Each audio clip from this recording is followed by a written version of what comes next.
ಓಂ ಶಾಂತಿ. ಇಂದಿನ ದಿನಾಂಕ 29/4/2022. ಅವ್ಯಕ್ತ ಬಾಪ್ತಾದ ರಿವೈಸ್ 25/2/91. ಯೋಚನೆ ಮತ್ತು ಕರ್ಮದಲ್ಲಿ ಸಮಾನತೆ ತರುವುದೇ ಪರಮಾತ್ಮನ ಪ್ರೀತಿಯನ್ನು ನಿಭಾಯಿಸುವುದು. ಇಂದು ಬಾಪ್ತಾದರವರು ತನ್ನ ಸರ್ವ ಸ್ವರಾಜ್ಯಾಧಿಕಾರಿ ಮಕ್ಕಳನ್ನು ನೋಡಿ ಹರ್ಷಿತವಾಗುತ್ತಿದ್ದೇವೆ. ಏಕೆಂದರೆ ಸ್ವರಾಜ್ಯಾಧಿಕಾರಿಯೇ ಅನೇಕ ಜನ್ಮಗಳಿಗೆ ವಿಶ್ವ ರಾಜ್ಯಾಧಿಕಾರಿ ಆಗಿಬಿಡುತ್ತಾರೆ.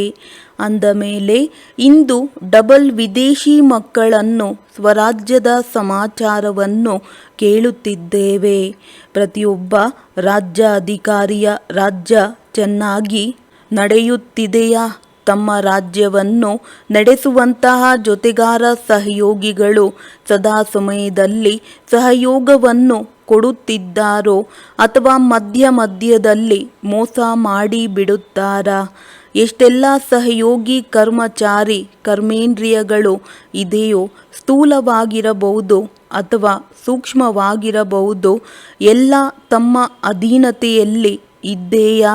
ಯಾರಿಗೆ ಯಾವ ಸಮಯದಲ್ಲಿ ಯಾವ ಆರ್ಡರ್ ಮಾಡಿದರೆ ಆ ಸಮಯದಲ್ಲಿ ಆ ವಿಧಿಯ ಮೂಲಕ ನಿಮಗೆ ಸಹಯೋಗಿ ಆಗುತ್ತಾರೆಯೇ?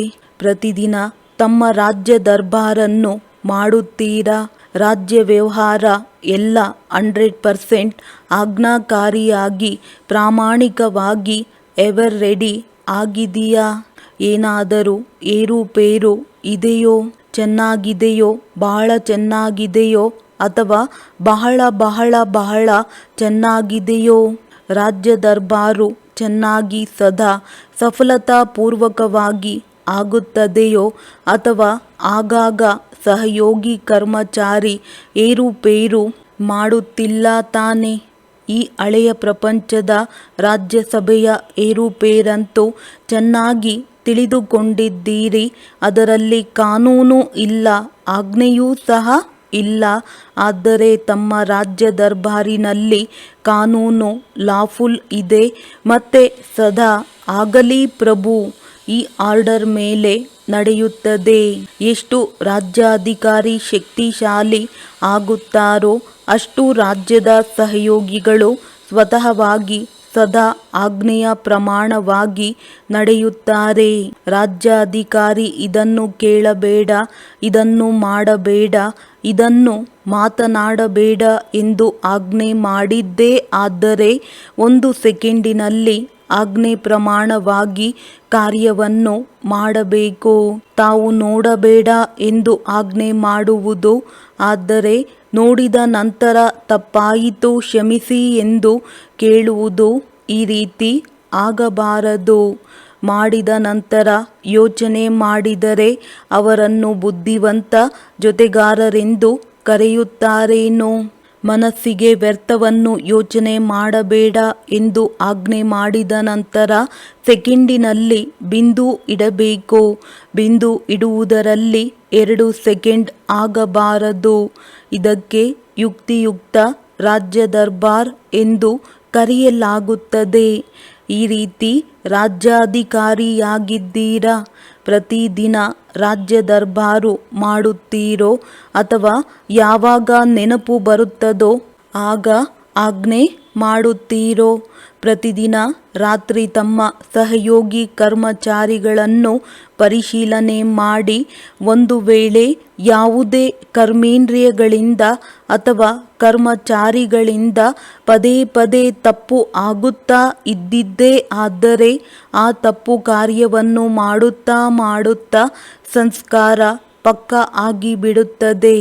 ಮತ್ತೆ ಪರಿವರ್ತನೆ ಮಾಡಿಕೊಳ್ಳುವುದರಲ್ಲಿ ಸಮಯ ಹಿಡಿಸುತ್ತದೆ ಮತ್ತು ಪರಿಶ್ರಮ ಪಡಬೇಕು.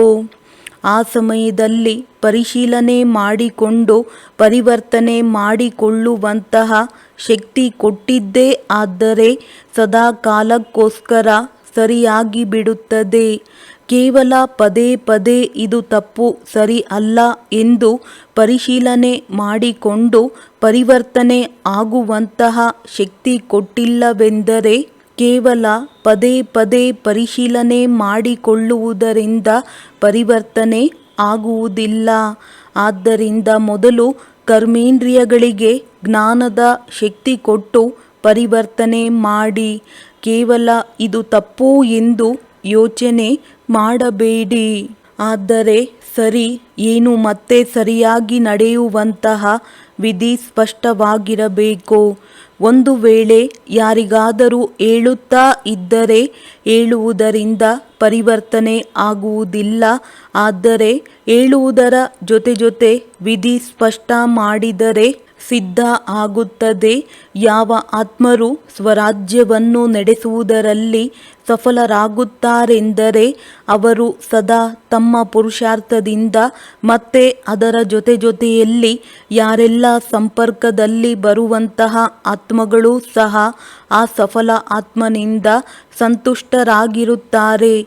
ಮತ್ತೆ ಸದಾ ಹೃದಯದಿಂದ ಆ ಆತ್ಮನ ಪ್ರತಿ ಧನ್ಯವಾದಗಳು ಹೊರಬರುತ್ತದೆ. ಇದು ಸಫಲತಾ ರಾಜ್ಯ ಅಧಿಕಾರಿಯ ಚಿಹ್ನೆಯಾಗಿದೆ. ಸರ್ವರ ಹೃದಯದಿಂದ ಹೃದಯ ಧ್ವನಿಯಿಂದ ಆಹಾ ಆಹಾ ಎನ್ನುವ ಹಾಡು ಬರುತ್ತದೆ. ಅವರ ಕಿವಿಗಳಲ್ಲಿ ಸರ್ವರಿಂದ ಆಹಾ ಆಹಾ ಎನ್ನುವ ಧನ್ಯವಾದಗಳ ಸಂಗೀತ ಕೇಳುತ್ತಿರುತ್ತದೆ. ಈ ಹಾಡು ಸಹಜವಾಗಿ ಕೇಳುತ್ತದೆ. ಇದಕ್ಕೋಸ್ಕರ ಟೇಪ್ ರೆಕಾರ್ಡರ್ ಹಾಕುವಂತಹ ಅವಶ್ಯಕತೆ ಇರುವುದಿಲ್ಲ. ಅಂದ ಮೇಲೆ ಅಂತಹ ಸಫಲ ರಾಜ್ಯಾಧಿಕಾರಿ ಆಗಿದ್ದೀರಾ. ಏಕೆಂದರೆ ಈಗ ಸಫಲ ರಾಜ್ಯ ಅಧಿಕಾರಿಯೇ ಭವಿಷ್ಯದಲ್ಲಿ ಸಫಲತೆಯ ಫಲ ವಿಶ್ವ ರಾಜ್ಯ ಅಧಿಕಾರವನ್ನು ಪ್ರಾಪ್ತಿ ಮಾಡಿಕೊಳ್ಳುತ್ತಾರೆ. ಒಂದು ವೇಳೆ ಸಂಪೂರ್ಣ ಸಫಲತೆ ಇಲ್ಲವೆಂದರೆ ಕೆಲವೊಂದು ಬಾರಿ 100% ಸಫಲತೆ, ಕೆಲವೊಂದು ಬಾರಿ ಕೇವಲ ಸಫಲತೆ ಇರುತ್ತದೆ. 100% ಸಫಲತೆ ಇಲ್ಲವೆಂದರೆ ಅಂತಹ ರಾಜ್ಯಾಧಿಕಾರಿ ಆತ್ಮರಿಗೆ ವಿಶ್ವದ ರಾಜ್ಯ ಸಿಂಹಾಸನ ಕಿರೀಟ ಪ್ರಾಪ್ತಿಯಾಗುವುದಿಲ್ಲ. ಆದರೆ ರಾಯಲ್ ಪರಿವಾರದಲ್ಲಿ ಬರುತ್ತಾರೆ. ಒಂದು ಸಿಂಹಾಸನಾಧಿಕಾರಿ ಮತ್ತು ಇನ್ನೊಂದು ಸಿಂಹಾಸನಾಧಿಕಾರಿ. ರಾಯಲ್ ಪರಿವಾರ ಸಿಂಹಾಸನಾಧಿಕಾರಿ ಅರ್ಥಾತ್ ವರ್ತಮಾನ ಸಮಯದಲ್ಲೂ ಸಹ ಸದಾ ಡಬಲ್ ಸಿಂಹಾಸನಾಧಿಕಾರಿ ಆಗಿರುತ್ತಾರೆ. ಡಬಲ್ ಸಿಂಹಾಸನ ಯಾವುದು? ಒಂದು ಅಕಾಲ ಸಿಂಹಾಸನ ಮತ್ತೆ ಇನ್ನೊಂದು ತಂದೆಯ ಹೃದಯ ಸಿಂಹಾಸನ. ಅಂದ ಮೇಲೆ ಯಾರು ಈಗ ಸದಾ ಡಬಲ್ ಸಿಂಹಾಸನಾಧಿಕಾರಿಯಾಗಿರುತ್ತಾರೋ ಆಗಾಗ ಅಲ್ಲ, ಅಂತಹ ಸದಾ ಹೃದಯ ಸಿಂಹಾಸನಾಧಿಕಾರಿ ವಿಶ್ವದಲ್ಲೂ ಸಿಂಹಾಸನ ಅಧಿಕಾರಿಯಾಗಿರುತ್ತಾರೆ. ಅಂದಾಗ ಇಡೀ ದಿನದಲ್ಲಿ ಡಬಲ್ ಸಿಂಹಾಸನಾಧಿಕಾರಿ ಆಗಿದ್ದೇನೆಯೇ ಎಂದು ಪರಿಶೀಲನೆ ಮಾಡಿಕೊಳ್ಳಿ. ಒಂದು ವೇಳೆ ಸಿಂಹಾಸನಾಧಿಕಾರಿ ಆಗಿಲ್ಲವೆಂದರೆ ನಿಮ್ಮ ಸಹಯೋಗಿ ಕರ್ಮಚಾರಿ ಕರ್ಮೇಂದ್ರಿಯಗಳು ಸಹ ನಿಮ್ಮ ಆಜ್ಞೆ ಪ್ರಮಾಣ ನಡೆಸಲು ಸಾಧ್ಯವಿಲ್ಲ. ರಾಜನ ಆಜ್ಞೆಯನ್ನು ಒಪ್ಪಿಕೊಳ್ಳುತ್ತಾರೆ. ರಾಜ ಸಿಂಹಾಸನದ ಮೇಲೆ ಇಲ್ಲವೆಂದರೆ ಆಜ್ಞೆ ಮಾಡಿದರೂ ಒಪ್ಪಿಕೊಳ್ಳುವುದಿಲ್ಲ. ಈಗಿನ ಕಾಲದಲ್ಲಿ ಸಿಂಹಾಸನಕ್ಕೆ ಬದಲಾಗಿ ಕುರ್ಚಿಯಾಗಿದೆ. ಸಿಂಹಾಸನ ಸಮಾಪ್ತಿಯಾಗಿ ಬಿಟ್ಟಿದೆ. ಯೋಗ್ಯರಲ್ಲ ಎಂದರೆ ಸಿಂಹಾಸನವೂ ಸಹ ಸಮಾಪ್ತಿ ಆಗಿಬಿಟ್ಟಿದೆ. ಕುರ್ಚಿಯ ಮೇಲೆ ಇದ್ದರೆ ಎಲ್ಲರೂ ಒಪ್ಪಿಕೊಳ್ಳುತ್ತಾರೆ. ಒಂದು ವೇಳೆ ಕುರ್ಚಿಯ ಮೇಲೆ ಇಲ್ಲವೆಂದರೆ ಎಲ್ಲರೂ ಒಪ್ಪಿಕೊಳ್ಳುವುದಿಲ್ಲ.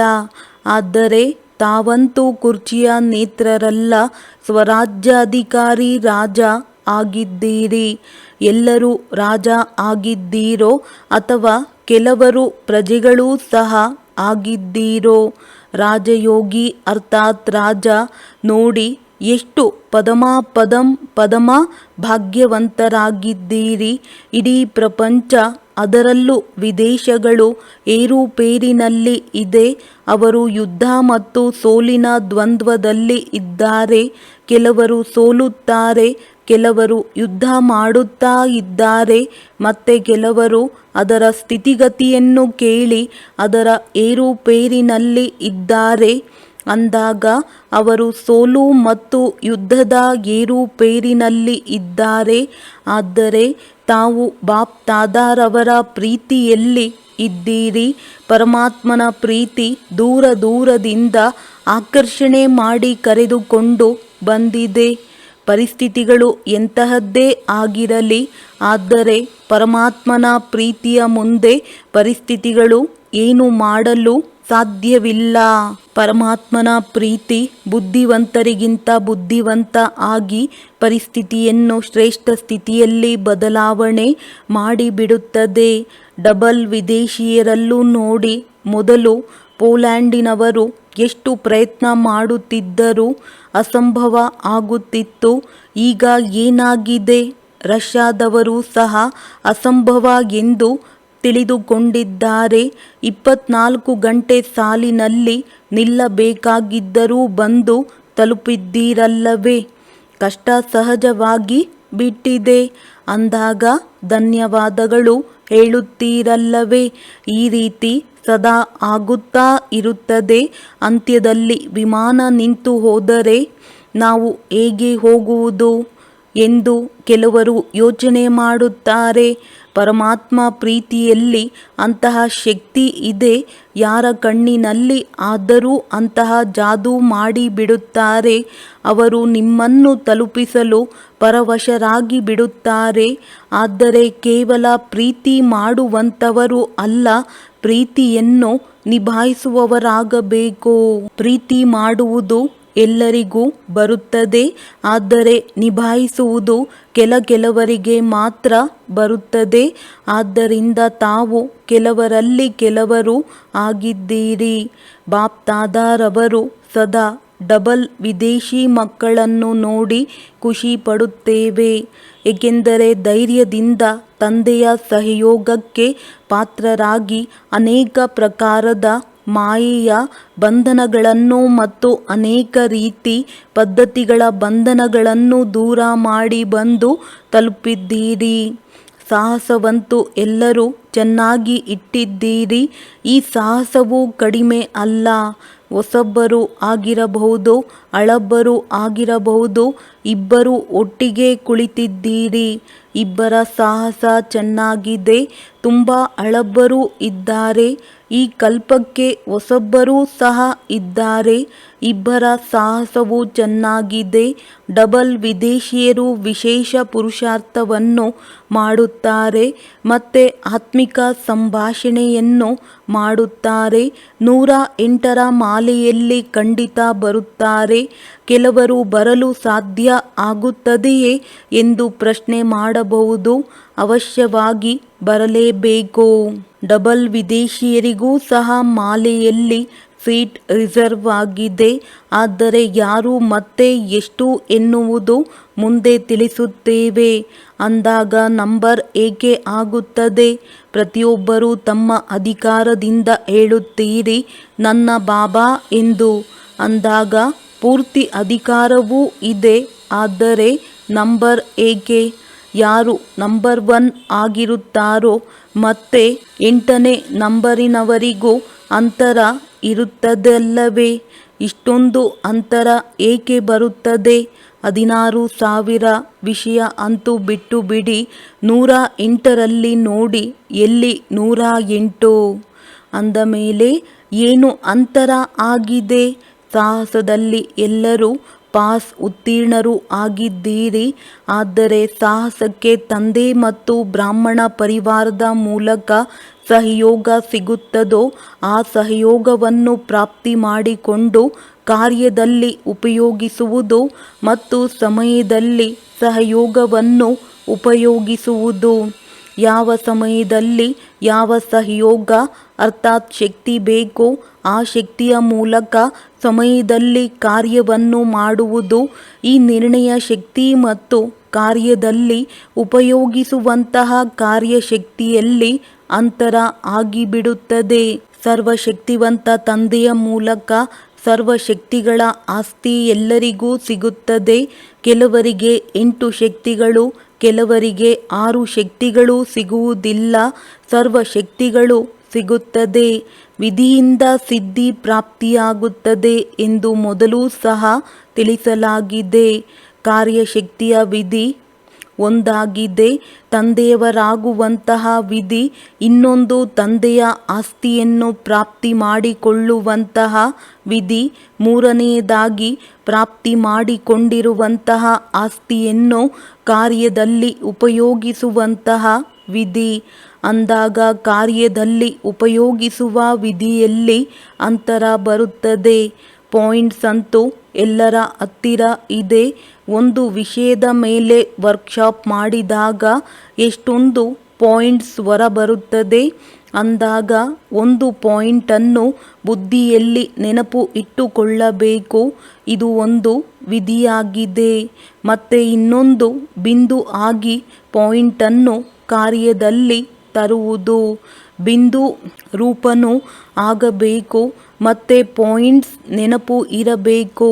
ಎರಡರ ಸಮತೋಲನೆ ಇರಬೇಕಾಗಿದೆ. ಇದಾಗಿದೆ ನಂಬರ್ 1 ವಿಧಿ. ಇದರಿಂದ ನಂಬರ್ 1 ಸಿದ್ಧಿಯನ್ನು ಪ್ರಾಪ್ತಿ ಮಾಡಿಕೊಳ್ಳಬೇಕು. ಆಗಾಗ ಪಾಯಿಂಟಿನ ವಿಸ್ತಾರದಲ್ಲಿ ಹೋಗಿಬಿಡುತ್ತೀರಿ. ಎಂದೂ ಪಾಯಿಂಟ್ಸ್ನ ಬಿಂದು ರೂಪದಲ್ಲಿ ಸ್ಥಿರ ಆಗುವುದಿಲ್ಲ. ಬಿಂದು ಪಾಯಿಂಟ್ ರೂಪ ಮತ್ತು ಜ್ಞಾನದ ಪಾಯಿಂಟ್ಸ್ ಜೊತೆಯಲ್ಲಿ ಇರಬೇಕು. ಅಂದಾಗ ಕಾರ್ಯದ ಶಕ್ತಿಯನ್ನು ಹೆಚ್ಚಿಸಿಕೊಳ್ಳಿ. ತಿಳಿದಿದ್ದೀರಾ? ನಂಬರ್ 1ನಲ್ಲಿ ಬರಬೇಕು ಎಂದರೆ ಇದು ಮಾಡಬೇಕಾಗುತ್ತದೆ. ಈಗಿನ ಕಾಲದಲ್ಲಿ ವಿಜ್ಞಾನದ ಶಕ್ತಿ, ವಿಜ್ಞಾನದ ಸಾಧನೆಗಳ ಮುಖಾಂತರ ಕಾರ್ಯಶಕ್ತಿ ಎಷ್ಟು ತೀಕ್ಷ್ಣವಾಗುತ್ತಿದೆ. ಯಾವ ಕಾರ್ಯವನ್ನು ಚೈತನ್ಯ ಮನುಷ್ಯರು ಮಾಡಬಹುದೋ ಎಷ್ಟು ಸಮಯದಲ್ಲಿ ಮತ್ತು ಎಷ್ಟು ಯಥಾರ್ಥ ಚೈತನ್ಯ ಮನುಷ್ಯರು ಮಾಡಬಹುದೋ ಅದಕ್ಕಿಂತಲೂ ಬೇಗ ವಿಜ್ಞಾನದ ಸಾಧನೆ ಕಂಪ್ಯೂಟರ್ ಕೆಲಸ ಮಾಡುತ್ತದೆ. ಚೈತನ್ಯ ಮನುಷ್ಯರನ್ನು ಸಹ ಸರಿ ಕರೆಕ್ಷನ್ ಮಾಡುತ್ತದೆ. ಅಂದಾಗ ಯಾವಾಗ ವಿಜ್ಞಾನದ ಸಾಧನೆ ಕಾರ್ಯಶಕ್ತಿಯನ್ನು ಎಷ್ಟು ತೀಕ್ಷ್ಣವಾಗಿ ಮಾಡಬಹುದು ಅಂತಹ ಶೋಧನೆಗಳು ಹೊರಬರುತ್ತಾ ಇರುತ್ತದೆ. ಅಂದಾಗ ಬ್ರಾಹ್ಮಣ ಆತ್ಮರ ಸೈಲೆನ್ಸ್ ಶಕ್ತಿ, ಶಾಂತಿ ಎಷ್ಟು ತೀಕ್ಷ್ಣವಾಗಿ ಕಾರ್ಯವನ್ನು ಯಥಾರ್ಥವಾಗಿ ಸಫಲ ಮಾಡಬಹುದು. ಸೆಕೆಂಡಿನಲ್ಲಿ ನಿರ್ಣಯ ಮಾಡಿ ಸೆಕೆಂಡಿನಲ್ಲಿ ಕಾರ್ಯವನ್ನು ಪ್ರತ್ಯಕ್ಷ ರೂಪದಲ್ಲಿ ಸಫಲ ಮಾಡಿ. ಯೋಚನೆ ಮಾಡುವುದು, ಕರ್ಮ ಮಾಡುವುದು ಎರಡರ ಸಮತೋಲನೆ ಇರಬೇಕು. ಕೆಲವು ಬ್ರಾಹ್ಮಣ ಆತ್ಮರು ಬಹಳ ಯೋಚನೆ ಮಾಡುತ್ತಾರೆ. ಆದರೆ ಮಾಡುವ ಸಮಯದಲ್ಲಿ ಎಷ್ಟು ಯೋಚನೆ ಮಾಡುತ್ತಾರೆ ಅಷ್ಟು ಮಾಡುವುದಿಲ್ಲ. ಮತ್ತೆ ಕೆಲವರು ಮಾಡಿಬಿಡುತ್ತಾರೆ. ನಂತರ ಮಾಡಿರುವುದು ಸರಿ ಮಾಡಿದ್ದೇನಾ ಅಥವಾ ಇಲ್ಲವೋ ಎಂದು ಯೋಚನೆ ಮಾಡುತ್ತಾರೆ. ಈಗ ಏನು ಮಾಡಬೇಕು? ಯೋಚನೆ ಮಾಡುವುದು ಮತ್ತೆ ಮಾಡುವುದು ಎರಡೂ ಜೊತೆಯಲ್ಲಿ ಇರಬೇಕು. ಇಲ್ಲವೆಂದರೆ ಏನು ಆಗುತ್ತದೆ? ಯೋಚನೆ ಮಾಡುತ್ತೀರಿ ಇದನ್ನು ಮಾಡಬೇಕೆಂದು. ಆದರೆ ಯೋಚನೆ ಮಾಡುತ್ತೇವೆ ಮತ್ತೆ ಯೋಚನೆ ಮಾಡುತ್ತಾ ಕಾರ್ಯದ ಸಮಯ ಮತ್ತು ಪರಿಸ್ಥಿತಿ ಬದಲಾವಣೆ ಆಗಿಬಿಡುತ್ತದೆ. ಮತ್ತೆ ಈ ರೀತಿ ಮಾಡಬೇಕಾಗಿತ್ತು, ಯೋಚನೆ ಮಾಡುತ್ತಿದ್ದೆ ಎಂದು ಹೇಳುತ್ತಾರೆ. ಯಾವಾಗ ವಿಜ್ಞಾನದ ಸಾಧನೆಗಳು ಎಷ್ಟು ತೀಕ್ಷ್ಣವಾಗಿ ಬಿಟ್ಟಿದೆ, ಒಂದು ಸೆಕೆಂಡಿನಲ್ಲಿ ಏನೂ ಮಾಡುವುದಿಲ್ಲ. ವಿನಾಶದ ಸಾಧನೆಗಳು ತೀಕ್ಷ್ಣವಾಗುತ್ತಿದೆ. ಅಂದಾಗ ಸ್ಥಾಪನೆಯ ಶಕ್ತಿಶಾಲಿ ಸಾಧನೆಗಳು ಏನು ಮಾಡಲು ಸಾಧ್ಯವಿಲ್ಲ. ಈಗಂತೂ ಪ್ರಕೃತಿ ತಾವು ಮಾಲೀಕರನ್ನು ಆಹ್ವಾನ ಮಾಡುತ್ತಿದೆ. ಮಾಲೀಕರು ತಯಾರು ಆಗಿದ್ದೇ ಆದರೆ ಪ್ರಕೃತಿ ತಮ್ಮನ್ನು ಸ್ವಾಗತ ಮಾಡುತ್ತದೆ. ಈ ರೀತಿ ತಯಾರಾಗಿದ್ದೀರಾ ಅಥವಾ ಈಗ ತಯಾರು ಮಾಡಿಕೊಳ್ಳುತ್ತಿದ್ದೀರಾ? ತಮ್ಮ ಸಂಪೂರ್ಣತೆಯ ಮಹಿಮೆಯನ್ನು ಭಕ್ತರು ಇದುವರೆಗೂ ಮಾಡುತ್ತಿದ್ದಾರೆ. ತಮ್ಮ ಮಹಿಮೆ ಏನು ಎಂದು ತಿಳಿದುಕೊಂಡಿದ್ದೀರಾ? ಸರ್ವಗುಣ ಸಂಪನ್ನ, ಸಂಪೂರ್ಣ ನಿರ್ವಿಕಾರಿ, ಸಂಪೂರ್ಣ ಅಹಿಂಸಕ, ಮರ್ಯಾದಾ ಪುರುಷೋತ್ತಮ, 16 ಕಲಾ ಸಂಪನ್ನ ಆಗಿದ್ದೇನೆಯೇ ಎಂದು ಈಗ ಪರಿಶೀಲನೆ ಮಾಡಿಕೊಳ್ಳಿ. ಎಲ್ಲ ವಿಷಯದಲ್ಲಿ ಪೂರ್ಣ ಫುಲ್ ಆಗಿದ್ದರೆ ಮಾಲೀಕ ತಯಾರಾಗಿದ್ದಾರೆ ಎಂದರ್ಥ. ಮತ್ತೆ ಇದರಲ್ಲಿ ಶೇಕಡ ಪರ್ಸೆಂಟೇಜ್ ಇದ್ದರೆ ಮಾಲೀಕರು ತಯಾರಾಗಿಲ್ಲವೆಂದರ್ಥ. ಬಾಲಕರಾಗಿದ್ದೀರಿ, ಮಾಲೀಕರಾಗಿಲ್ಲ ಅಂದಾಗ ಪ್ರಕೃತಿ ತಾವು ಮಾಲೀಕರನ್ನು ಸ್ವಾಗತ ಮಾಡುತ್ತದೆ. ತಂದೆಗೆ ಬಾಲಕರಾಗಿದ್ದೀರಿ, ಅದಂತೂ ಸರಿ ಇದೆ, ಇದರಲ್ಲಿ ಪಾಸ್ ಆಗಿದ್ದೀರಿ. ಆದರೆ ಈ 5 ವಿಷಯಗಳಲ್ಲಿ ಸಂಪನ್ನರಾಗಬೇಕು, ಅರ್ಥಾತ್ ಮಾಲೀಕರಾಗಬೇಕು. ಪ್ರಕೃತಿಯನ್ನು ಆರ್ಡರ್ ಆಜ್ಞೆ ಮಾಡಬೇಕು, ಒಳ್ಳೆಯದು. ತಪಸ್ಸಿನ ವರ್ಷದಲ್ಲಂತೂ ತಯಾರಾಗುತ್ತೀರಲ್ಲವೇ, ಮತ್ತೆ ಆಜ್ಞೆ ಮಾಡಿ. ಈ ತಪಸ್ಸಿನ ವರ್ಷ ಕೊನೆಯ ಅವಕಾಶವಾಗಿದೆಯೋ ಅಥವಾ ಮತ್ತೆ ಸ್ವಲ್ಪ ಅವಕಾಶ ಕೊಡಿ ಎಂದು ಕೇಳುತ್ತೀರೋ? ಮತ್ತೆ ಕೇಳುವುದಿಲ್ಲ ತಾನೇ? ಒಳ್ಳೆಯದು. 4 ಕಡೆಯ ಸರ್ವ ರಾಜ್ಯಾಧಿಕಾರಿ ಆತ್ಮರಿಗೆ ಸದಾ ಡಬಲ್ ಸಿಂಹಾಸನಾಧಿಕಾರಿ ವಿಶೇಷ ಆತ್ಮರಿಗೆ ಸದಾ ಯೋಚನೆ ಮಾಡುವುದು ಮತ್ತೆ ಮಾಡುವುದು 2 ಶಕ್ತಿಗಳನ್ನು ಸಮಾನವನ್ನಾಗಿ ಮಾಡಿಕೊಳ್ಳುವಂತಹ ವರದಾನಿ ಆತ್ಮರಿಗೆ ಸದಾ ಪರಮಾತ್ಮನ ಪ್ರೀತಿ ನಿಭಾಯಿಸುವಂತಹ ಸತ್ಯ ಹೃದಯ ಮಕ್ಕಳಿಗೆ ಹೃದಯಾಭಿರಾಮ ಬಾಪ್ತಾದಾರವರ ನೆನಪು, ಪ್ರೀತಿ ಹಾಗೂ ನಮಸ್ತೆ. ಪಾರ್ಟಿಗಳೊಂದಿಗೆ ಅವ್ಯಕ್ತ ಭೇಟಿ. ಮಹಾರಾಷ್ಟ್ರದಲ್ಲಿರುತ್ತಾ ಸತ್ಯ ಸ್ವರೂಪದಲ್ಲಿ ಮಹಾನ್ ಆಗಿಬಿಟ್ಟಿದ್ದೀರಾ. ಈ ಖುಷಿ ಇರುತ್ತದೆ ಎಲ್ಲವೇ. ಅವರಂತೂ ನಾಮಧಾರಿ ಮಹಾನ್ ಇದ್ದಾರೆ, ಮಹಾತ್ಮ ಇದ್ದಾರೆ. ಆದರೆ ನೀವು ಪ್ರಾಕ್ಟಿಕಲ್ ಸ್ವರೂಪದಿಂದ ಮಹಾತ್ಮರಿದ್ದೀರಿ. ಈ ಖುಷಿ ಇದೆಯಲ್ಲವೇ. ಮಹಾನ್ ಆತ್ಮರು ಸದಾ ಶ್ರೇಷ್ಠ ಸ್ಥಿತಿಯಲ್ಲಿರುತ್ತಾರೆ. ಅವರಂತೂ ಶ್ರೇಷ್ಠ ಆಸನದಲ್ಲಿ ಕುಳಿತುಕೊಳ್ಳುತ್ತಾರೆ, ಶಿಷ್ಯರನ್ನು ಕೆಳಗೆ ಕೂಡಿಸುತ್ತಾರೆ, ಸ್ವಯಂ ಮೇಲೆ ಕುಳಿತುಕೊಳ್ಳುತ್ತಾರೆ. ಆದರೆ ನೀವು ಎಲ್ಲಿ ಕುಳಿತುಕೊಳ್ಳುತ್ತೀರಿ? ಶ್ರೇಷ್ಠ ಸ್ಥಿತಿಯ ಆಸನದಲ್ಲಿ. ಶ್ರೇಷ್ಠ ಸ್ಥಿತಿಯೇ ಶ್ರೇಷ್ಠ ಆಸನವಾಗಿದೆ. ಶ್ರೇಷ್ಠ ಸ್ಥಿತಿಯಲ್ಲಿದ್ದಾಗ ಮಾಯೆಯು ಬರಲು ಸಾಧ್ಯವಿಲ್ಲ. ಅದು ನಿಮ್ಮನ್ನು ಮಹಾನ್ ಎಂದು ತಿಳಿದು ನಿಮ್ಮ ಮುಂದೆ ಬಾಗುವುದು. ವಾರ್ ಆಕ್ರಮಣ ಮಾಡುವುದಿಲ್ಲ. ಸೋಲು ಒಪ್ಪುವುದು. ಶ್ರೇಷ್ಠ ಆಸನದಿಂದ ಕೆಳಗೆ ಇಳಿಯುತ್ತೀರಾ, ಆಗ ಮಾಯೆಯು ಆಕ್ರಮಣ ಮಾಡುವುದು. ಒಂದು ವೇಳೆ ಸದಾ ಶ್ರೇಷ್ಠ ಆಸನದಲ್ಲಿದ್ದಾಗ ಮಾಯೆಗೆ ಬರುವ ಶಕ್ತಿ ಇರುವುದಿಲ್ಲ, ಅದು ಮೇಲೇರುವುದಕ್ಕೆ ಸಾಧ್ಯವಿಲ್ಲ. ಅಂದ ಮೇಲೆ ಎಷ್ಟು ಸಹಜ ಆಸನ ಸಿಕ್ಕಿಬಿಟ್ಟಿದೆ. ಭಾಗ್ಯದ ಮುಂದೆ ತ್ಯಾಗ ಏನೂ ಇಲ್ಲ. ಬಿಟ್ಟಿರುವುದು ಏನು? ಆಭರಣಗಳಿವೆ, ಬಟ್ಟೆ ಇದೆ, ಮನೆಯಲ್ಲಿರುತ್ತೀರಾ. ಒಂದು ವೇಳೆ ಏನಾದರೂ ಬಿಟ್ಟಿದ್ದರೆ ಕಸವನ್ನು ಬಿಟ್ಟಿದ್ದೀರಾ. ಸದಾ ಶ್ರೇಷ್ಠ ಆಸನದಲ್ಲಿ ಸ್ಥಿತರಾಗುವ ಮಹಾನ್ ಆತ್ಮಗಳಾಗಿದ್ದೀರಾ. ಯೋಚಿಸಿದಷ್ಟು ಶ್ರೇಷ್ಠ ಪ್ರಾಪ್ತಿಯ ಅಧಿಕಾರಿಯಾಗಿದ್ದೀರಾ. ಈ ಭಾಗ್ಯದ ಖುಷಿ ಇದೆಯಲ್ಲವೇ. ಪ್ರಪಂಚದಲ್ಲಿ ಖುಷಿ ಇಲ್ಲ. ಕಪ್ಪು ಹಣವಿದೆ, ಆದರೆ ಖುಷಿ ಇಲ್ಲ. ಖುಷಿಯ ಖಜಾನೆಯಿಂದ ಎಲ್ಲರೂ ಬಡವರಾಗಿದ್ದಾರೆ, ಭಿಕಾರಿಗಳಾಗಿದ್ದಾರೆ. ನೀವು ಖುಷಿಯ ಖಜಾನೆಯಿಂದ ಭರ್ಪೂರ್ ಆಗಿದ್ದೀರಾ. ಈ ಖುಷಿಯು ಎಲ್ಲಿಯವರೆಗೆ ನಡೆಯುವುದು? ಇಡೀ ಕಲ್ಪ ನಡೆಯುತ್ತಿರುತ್ತದೆ. ನಿಮ್ಮ ಜಡಚಿತ್ರದಿಂದಲೂ ಖುಷಿ ತೆಗೆದುಕೊಳ್ಳುತ್ತಾರೆ. ಚೆಕ್ ಮಾಡಿಕೊಳ್ಳಿ, ಇಷ್ಟೊಂದು ಖುಷಿ ಜಮಾ ಆಗಿದ್ದೀಯಾ? 1-2 ವರ್ಷ ಮಾತ್ರ ಬರುತ್ತದೆ, ನಂತರ ಸಮಾಪ್ತಿಯಾಗಿ ಬಿಡುತ್ತದೆ. ಈ ರೀತಿ ಇಲ್ಲ ತಾನೆ.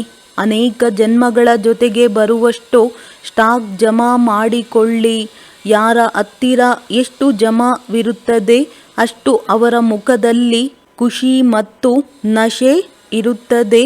ನೀವು ಹೇಳಿ ಹೇಳದೇ ಇರಿ, ನಿಮ್ಮ ಮುಖ ಹೇಳುತ್ತದೆ. ಬ್ರಹ್ಮಕುಮಾರಿಯರು ಸದಾ ಖುಷಿಯಾಗಿರುತ್ತಾರೆ. ಇವರಿಗೆ ಏನಾಗಿದೆ ಎಂದು ಗೊತ್ತಿಲ್ಲವೆಂದು ಹೇಳಲಾಗುತ್ತದೆ ಎಲ್ಲವೇ. ದುಃಖದಲ್ಲಿಯೂ ಖುಷಿಯಾಗಿರುತ್ತಾರೆ. ನೀವು ಹೇಳಿ ಹೇಳದೇ ಇರಿ, ನಿಮ್ಮ ಮುಖ, ನಿಮ್ಮ ಕರ್ಮ ಹೇಳುತ್ತದೆ. ಬ್ರಹ್ಮ ಕುಮಾರ ಕುಮಾರಿಯರ ಲಕ್ಷಣವಾಗಿದೆ ಖುಷಿಯಾಗಿರುವುದು. ದುಃಖದ ದಿನಗಳು ಸಮಾಪ್ತಿಯಾದವು. ಇಷ್ಟೊಂದು ಖಜಾನೆ ಸಿಕ್ಕಿದೆ, ಮತ್ತೆ ದುಃಖ ಎಲ್ಲಿಂದ ಬರುವುದು? ಒಳ್ಳೆಯದು. ವರದಾನ: ಸಂಪೂರ್ಣತೆಯ ಸ್ಥಿತಿಯ ಮೂಲಕ ಪ್ರಕೃತಿಗೆ ಆದೇಶ ಕೊಡುವಂತಹ ವಿಶ್ವ ಪರಿವರ್ತಕ ಭವ. ಯಾವಾಗ ತಾವು ವಿಶ್ವ ಪರಿವರ್ತಕ ಆತ್ಮರು ಸಂಘಟಿತ ರೂಪದಲ್ಲಿ ಸಂಪೂರ್ಣ ಸ್ಥಿತಿಯಿಂದ ವಿಶ್ವ ಪರಿವರ್ತನೆಯ ಸಂಕಲ್ಪ ಮಾಡುತ್ತೀರಿ, ಆಗಲೇ ಈ ಪ್ರಕೃತಿಯು ಸಂಪೂರ್ಣವಾಗಿ ಏರುಪೇರಿನ ನರ್ತನ ಮಾಡುವುದು ಆರಂಭಿಸುತ್ತದೆ. ವಾಯು, ಧರಣಿ, ಸಮುದ್ರ, ಜಲ ಇದರ ಏರುಪೇರುಗಳೇ ಸ್ವಚ್ಛಗೊಳಿಸುತ್ತದೆ. ಆದರೆ ಈ ಪ್ರಕೃತಿಯು ತಮ್ಮ ಆದೇಶವನ್ನು ಆಗ ಒಪ್ಪಿಕೊಳ್ಳುತ್ತದೆ. ಯಾವಾಗ ಮೊದಲು ತಾವು ಸ್ವಯಂ ಸಹಯೋಗಿಗಳಾದ ಕರ್ಮೇಂದ್ರಿಯಗಳು, ಮನಸ್ಸು, ಬುದ್ಧಿ, ಸಂಸ್ಕಾರವು ತಮ್ಮ ಆದೇಶವನ್ನು ಒಪ್ಪಿಕೊಳ್ಳುತ್ತವೆ. ಜೊತೆಗೆ ಇಷ್ಟು ಶಕ್ತಿಶಾಲಿ ತಪಸ್ಸಿನ ಶ್ರೇಷ್ಠ ಸ್ಥಿತಿ ಇರಲಿ. ಆದ್ದರಿಂದ ಎಲ್ಲರಲ್ಲಿ ಒಂದೇ ಸಂಕಲ್ಪವಾಗಲಿ. ಪರಿವರ್ತನೆ ಹಾಗೂ ಪ್ರಕೃತಿಯು ಹಾಜಿರ್ ಆಗಿಬಿಡಲಿ. ಸ್ಲೋಗನ್: ತಮ್ಮ ಶ್ರೇಷ್ಠ ಭಾಗ್ಯದ ಮೂಲಕ ಎಲ್ಲರ ಭಾಗ್ಯವನ್ನು ರೂಪಿಸುತ್ತಾ ಸದಾ ಭಗವಂತನ ಸ್ಮೃತಿಯನ್ನು ತರಿಸುತ್ತೀರಿ. ಒಳ್ಳೆಯದು. ಓಂ ಶಾಂತಿ.